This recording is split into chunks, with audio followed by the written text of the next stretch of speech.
नमस्कार। इस नई सीरीज में आप सबका स्वागत है। अच्छा, शरीर वस्त्र है, आत्मा नित्य है। अच्छा, तो कपड़े बदलना है, मतलब कि मृत्यु का मतलब क्या हो गया? कपड़े बदलना हो गया, सिर्फ भय खत्म हो गया। तो धर्म जो है, मजहब जो है, वो आम आदमी को सुकून देने का एक रास्ता है, मुश्किल प्रश्नों को आसान करने का एक तरीका है।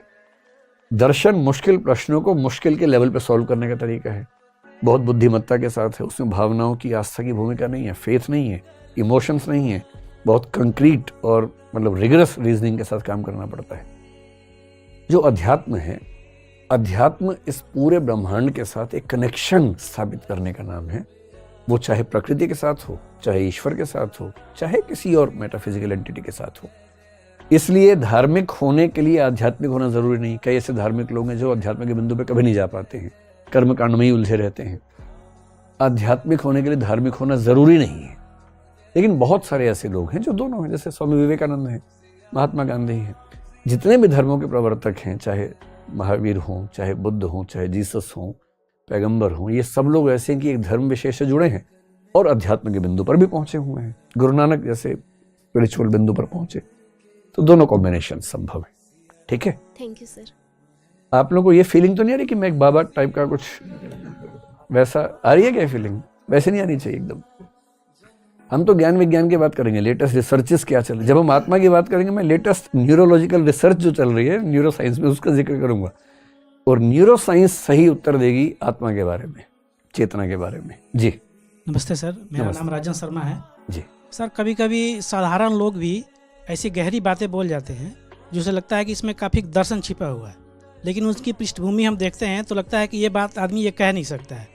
जैसे एक उदाहरण से मैं समझाना चाह रहा हूँ। जैसे किसी ने लिख दिया कि मैंने तेरे लिए ही 7 रंग के सपने बुने, और उसकी इसमें काफ़ी गहरा दर्शन है। मैंने देखा कि सपने जो हैं 7 तरह के ही होते हैं, लेकिन उस लिखते समय उसके दिमाग में ये बात होगी कि नहीं होगी ये मैं नहीं जान रहा हूँ। संयोग भी हो सकता है, संयोग भी हो सकता है। तो यह दर्शन कोई अगर कहता है, कुछ करता है, तो उसके लिए इतनी स्टडी की जरूरत है नहीं।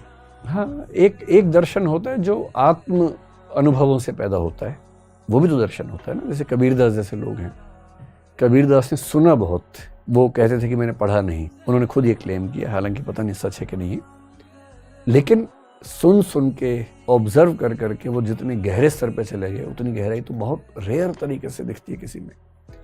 तो यदि कोई व्यक्ति साधारण सा गहरी बात कह रहा है, तो या तो जीवन के अनुभवों को उसने निचोड़ा है ठीक से। बुद्धि अच्छी है पर स्कूल में नहीं पढ़ा, पर अच्छी बुद्धि तो है ही ना उसके पास। वो जीवन के अनुभवों को ही इनपुट बना के प्रोसेसिंग करता रहेगा और एक समय के बाद उन अनुभवों से गहरी बात करेगा। हमारे घरों में जो दादा दादी टाइप के लोग होते हैं, कई बार वो बड़ी गहरी बात करते हैं, जबकि वो कई बार साक्षर भी नहीं होते हैं जी। क्योंकि उनके पास जीवन के अनुभव हैं, अनुभवों का निचोड़ है और उसको प्रोसेसिंग करने की क्षमता उनके पास अच्छी है। तो कोई व्यक्ति साधारण सा गहरी बात करे तो मान लीजिए ऐसा क्या है, या ये हो सकता है कि जैसे सुनी होगी आपके सामने दोहरा दी उसने। ठीक है। नमस्ते सर, मेरा नाम तनु सिंह है। सर, मेरा ये क्वेश्चन है कि जनरली जो हम ड्रीम्स का कॉन्सेप्ट पढ़ते हैं कि 7 टाइप के ड्रीम्स होते हैं, और ये भी होता है कि हम जो अपने कॉन्शियस माइंड और सबकॉन्शियस माइंड इन सब में जो चीज़ सोचते हैं या फिर हमने कभी सोची होती है, जो जनरली हमको याद भी नहीं होती है, वो हमारे ड्रीम्स में आती है। बट ऐसा भी होता है कि हम कभी वो चीज़ ना देखे हों, ना सुने हों, मतलब कभी हमने उसका कभी जिक्र लाइफ में नहीं होता, बट वो भी चीज़ हमारे दिमाग में आती है, ड्रीम्स में आती है। पक्का? हाँ, और इस समय ऐसे रिसर्च सर ऐसा होता है, और ऐसे रिसर्चेस भी चल रहे हैं कि इस चीज़ को लेके कि मतलब आप ड्रीम्स को कैसे चेंज कर सकते हो ह्यूमन के, उसको लेके रिसर्चेस। तो वो चीज़ कैसे होती है? मतलब अच्छा, ड्रीम की बात वैसे तो कभी और करेंगे विस्तार में, लेकिन एक सरल सी बात मैं इस पर आपको बता दूं कि जो अनुभववादी लोग हैं वो आपकी बात को नहीं मानेंगे। जब आप कहते हैं कि ड्रीम में कभी कभी ऐसी बातें आती हैं जो मैंने कभी ना देखी ना सुनी, इसका मतलब इतना है कि आपने कुछ ऐसा देखा सुना था जो आपके अनकॉन्शियस माइंड में है और आपको पता नहीं। और अनकॉन्शियस माइंड से ड्रीम में रिफ्लेक्ट हो जाना चीज़ों का बहुत आसान बात है। इसे जब आप कहते हैं कि मैंने कभी नहीं देखा, इसका मतलब सिर्फ इतना कि आपको याद नहीं है कि कब देखा था। बचपन में हो सकता है कोई ऐसा दृश्य देखा हो कि डर बैठ गया हो मन में और घटना भूल गई, एकदम भूल गई कॉन्शियस माइंड से, पर अनकॉन्शियस में वो भय बैठा ही हुआ है और वो भय बीच बीच में सपनों में चेहरा बदल के आता रहता है और आपको लग रहा है ये तो कभी नहीं हुआ था जीवन में। हमें कितना याद रहता है आज से 10 दिन पहले क्या कपड़े पहने थे याद है आपको अपना? ये भी याद नहीं होगा। और बात हम कर रहे हैं बचपन से अब तक की। तो बहुत सारी ऐसी चीज़ें हैं जो अनकॉन्शियस माइंड में है, और अनकॉन्शियस माइंड में होने का मतलब ही है कि हमें नहीं पता कि वहाँ क्या है, पर वो है हमारी चेतना में। और यहाँ तक कि इंट्यूशन जब किसी को होती है तो बोलते हैं कि वो अनकॉन्शियस लेवल की रीजनिंग ही होती है। ये बात अभी नहीं समझ में आएगी, जब ड्रीम की बात करेंगे तब समझेंगे इसको। ड्रीम पर बड़ी अच्छी अच्छी व्याख्याएं लोगों ने की हैं, बात करेंगे एक बार। नमस्ते सर, मेरा नाम नवनीत दुबे है सर। जी सर, कोई भी जो विचारधारा या दर्शन जब हमारे पास आता तो कैसे माने कि ये प्रामाणिक है या नहीं, उसके आधार क्या हो सकते हैं? मत मानिए, क्यों मानना है? सुनिए, सबको सुनिए, जिसकी बात जितनी काम की लगे मान लीजिए। नहीं, जैसे कि हम पुस्तक में पढ़ते हैं कि ये इनका दर्शन है, ये इनका दर्शन है, हमारे मन में भी ये चीजें आती, तो कैसे हम ये माने कि हाँ ये प्रामाणिक हमारे रिलेवेंट है जीवन? दार्शनिक में दम होगा तो मनवा ही देगा आपको, नहीं मनवा पा रहा तो मत मानो। इतनी फुर्सत वैसे भी नहीं है इस समय हमारे पास, है ना? अंधविश्वास करना नहीं है, किसी में दम हो तो मनवा ले, नहीं मनवा पा रहा तो भाड़ में जाए। क्यों टेंशन लेने की जरूरत है इसके लिए ज़्यादा, है ना? सारे दर्शन पढ़ के अपना हलवा बना लीजिए अपने काम भर का, जिससे आपका जीवन चल सके। जी सर, फिलॉसफी के विषय में अक्सर ही कहा जाता है कि ये सब्जेक्ट आपके इमोशंस को ख़त्म कर देता है, मतलब और आप बिना इमोशंस के लाइफ को एंजॉय नहीं कर सकते। अरे खत्म नहीं करता है, गलतफहमी है। करता क्या है कि आपको मैच्योर बना देता है, और मैच्योर होने का एक अनिवार्य मतलब है कि आपका अपने इमोशंस पर कंट्रोल बेहतर हो जाता है। इमोशंस को कंट्रोल कर पाने की क्षमता बड़ी मुश्किल चीज़ है, जो आ जाए तो आप कमाल कर सकते हैं। लेकिन ये ज़रूर है कि आप उसके बाद दर्शन ठीक से पढ़ने के बाद आप सड़क पे गाना नहीं गा सकते। अपनी प्रेमिका को देखकर गीत गाना चाहें सड़क पर, घुटने पे बैठ के अंगूठी पहनाना चाहें, वो सब नहीं हो पाएगा। फिर आपको हल्कापन लगेगा इस सब में। ये ज़रूर है, मैच्योर हो जाते हैं, और मैच्योर व्यक्ति अपने इमोशंस पे कंट्रोल बेहतर कर लेता है। उससे वो इमोशंस का एक्सप्रेशन थोड़ा हल्कापन लगने लगता है, जो आमतौर पे हम लोग करते हैं। एक अच्छा दार्शनिक किसी पार्टी में डांस नहीं कर पाएगा। 4 बज गए हैं लेकिन पार्टी ही बाकी है, तो उससे पहले भाग जाएगा किताब के साथ। उसको किताब में रुचि ज़्यादा है, डांस करने में कम रुचि आएगी। तो नेचर का अंतर है। अगर आपको उन सब में ज़्यादा मज़ा आता है इमोशंस में, तो वो खेलिए अभी 10 साल बाद पढ़ना फिलोसफी, है ना? ये बात सही है। फिलोसफी पढ़ने के बाद आपकी इमोशनल इंटेंसिटी, आप नफरत भी नहीं कर पाएंगे किसी शरीक से, ना वैसी मोहब्बत कर पाएंगे कि मैं तेरे लिए गर्दन कटवा लूंगा, मैं तेरे लिए जान दे दूंगा। वो ड्रामा नहीं कर, आपको पता है ड्रामा कर रहे हैं, पहले फील हो जाता है ड्रामा हो रहा है। झूठी तारीफ नहीं कर पाएंगे, रिश्ता ही नहीं बढ़ेगा आगे। ये है फिलोसफी। सब रिश्ते निपटाने के बाद की चीज़ ज़्यादा ठीक है, उसके पहले थोड़ी दिक्कत ज़्यादा हो जाती है, ये ज़रूर है। और सबसे अच्छी बात है, फिलोसफी पढ़ने के बाद आप नफरत भी नहीं कर पाएंगे। आपका मन करेगा नफरत करने का, नफरत आएगी नहीं दिमाग के अंदर। जिस पे नफरत होनी चाहिए उस पे दया आएगी आपको, क्योंकि आप उसकी बेचारगी भी समझ पा रहे हैं, बेचारे की।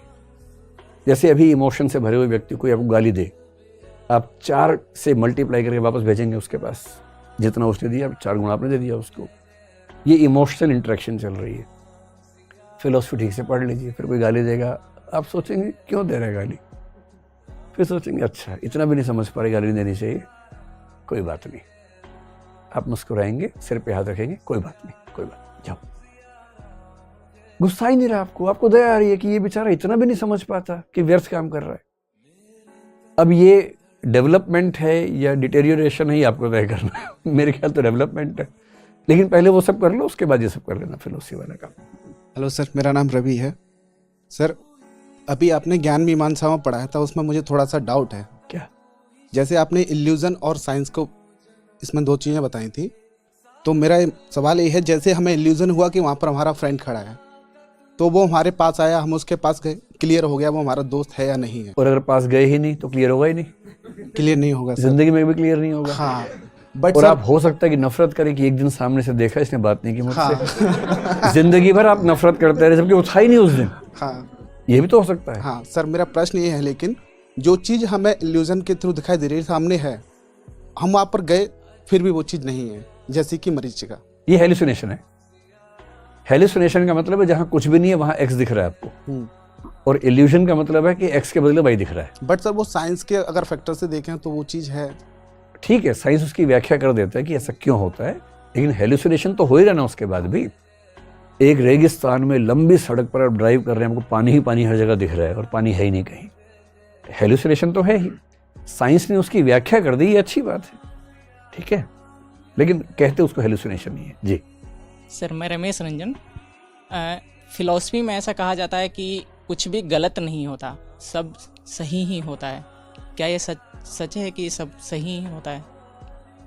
किसने कहा है? मैंने सुना नहीं कभी यार, मैंने सुना नहीं ऐसे। इरविन एम कॉपी का मैंने बुक पढ़ा था, तो उसमें बहुत सारे ऐसे एग्जाम्पल दिए हुए थे। नहीं, इरविन एम कॉपी की किताब लॉजिक पे है, वो ज़रूर किसी लॉजिक की बात करते हुए उसमें एग्जाम्पल्स के तौर पे ये बात आई होगी, लेकिन लॉजिक जो है वो भी स्पेशली फॉर्मल लॉजिक की बात आप कर रहे हैं। कॉपी की किताब का मतलब उससे है, उसमें जो एग्जाम्पल्स होते हैं ना, एग्जाम्पल मैटर नहीं करते। जैसे आपने रीजनिंग के एग्जाम में देखा होगा, सभी गधे कुत्ते हैं, कुछ कुत्ते खरगोश हैं। आप सोचें ये क्या बोल रहे हो यार तुम, क्योंकि वहां आपको ये टेस्ट नहीं करना कि सही है कि गलत है। ये फॉर्मल लॉजिक है, आकारिक तर्कशास्त्र बोलते हैं। इसका मतलब है दिमाग मत लगाओ, सिर्फ ये देखो कि अगर ये बात सही है और ये भी सही है तो ये निष्कर्ष निकालना ठीक है या नहीं। तो मेरे ख्याल से कॉपी की बुक में आपने ऐसा कोई रेफरेंस पढ़ा होगा, लेकिन फिलॉसफी में जनरली ऐसा तो कोई नहीं कहता कि कुछ भी गलत नहीं होता है। हर दर्शन कई मान्यताओं को खारिज करता है ना। आखिरी सवाल आप पूछ लीजिए। सर, आजकल जैसे मेटावर्स जैसे कई कॉन्सेप्ट दिए जा रहे हैं, तो फिलॉसफी इसे कैसे समझाती है? मेटावर्स, कुछ दिन पहले मैंने एक इंटरव्यू में बात की भी थी। मेटावर्स की बात फिलॉसफी में 1000 साल से चल रही है, बस नाम मेटावर्स अब रख दिया इन्होंने, क्या नाम है इनका, जुकरबर्ग ने। देखिए बहुत सिंपल सी बात है फिलॉसफी में ना, स्पेशली अगर आप भारत में नागार्जुन की बात सुने और संग वसुबंधु की बात सुने, ये तीनों बौद्ध दार्शनिक हैं, और शंकराचार्य जो कि अद्वैत वेदांत के दार्शनिक है, उनकी बात सुने। इन तीनों के दर्शन में काफ़ी सिमिलैरिटीज़ हैं। उनका सिंपल सा कहना ये है कि जब हम नींद में होते हैं, सपना देख रहे हैं, उस समय हमें नहीं पता कि हम सपना देख रहे हैं, क्योंकि सपने के समय सपना रियल होता है एकदम। सपने में शेर सामने आ जाए, हमें घबराहट भी होती है, हम भागते भी हैं, दौड़ते भी, सब कुछ करते हैं, और उस समय एकदम एहसास नहीं कि सपना चल रहा है। सपना टूटते ही पता लगता है कि सपना झूठ था। तो शंकराचार्य का सवाल है कि ये जो व्यावहारिक जगत है, ये भी तो एक सपना हो सकता है, और ये तब समझ में आएगा जब इससे बाहर निकलेंगे। नींद और भ्रम की एक ही व्याख्या, स्वप्न और भ्रम की एक ही व्याख्या होती है। और वो कह रहे हैं कि ये जो व्यावहारिक जगत है, ये वाला भ्रम बड़ा भ्रम है, जिंदगी भर चलने वाला भ्रम है। कोई ही इस नींद से बाहर निकलता है, ये सेकंड लेवल की नींद है।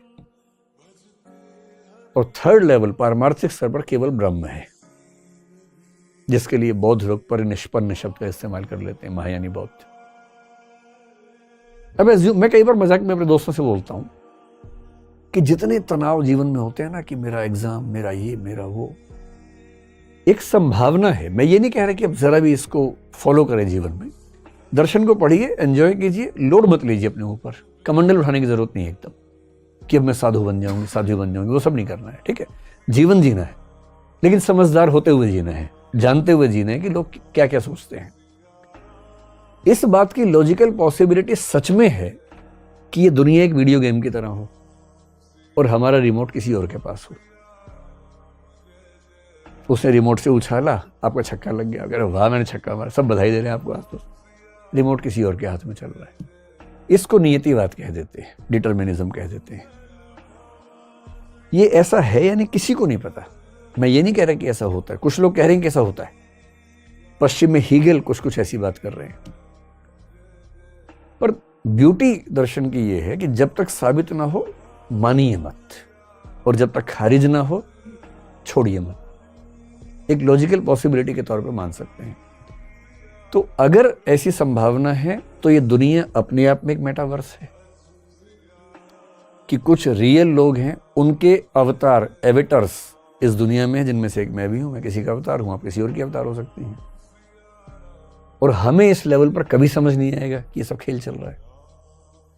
जैसे हमारे सपने में जितने लोग होते हैं, लड़ते भी हैं आपस में, झगड़ते भी हैं, बात भी करते हैं, उनको समझ में नहीं आता कि ये अनरियल है, क्योंकि वो आपके दिमाग के अंदर का खेल है।